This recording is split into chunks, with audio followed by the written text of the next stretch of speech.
Susunduin pala namin si Ayume. And ngayon pupunta pala kami sa school niya at update na lang namin kayo pag nandun na kami, guys. Sige guys, bye-bye. So ngayon guys, nandito kami sa 6th Avenue kaya tara na, samahan niyo na kami. So ngayon guys, andito na nga pala kami sa 7th Avenue. Sa 7-Eleven. Guys, tatawid na kami dun guys. Kita niyo ba yan?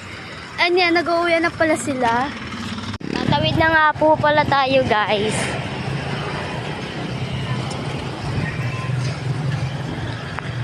Nandito na kami sa school nila and waiting na lang natin siya lumabas. Hintayin na lang natin siya guys. Malapit na. 11:41 na po. Dito nga po pala ang eskwelahan nila Ayumi. Ayan po, Maria Clara High School. Guys. Mangga.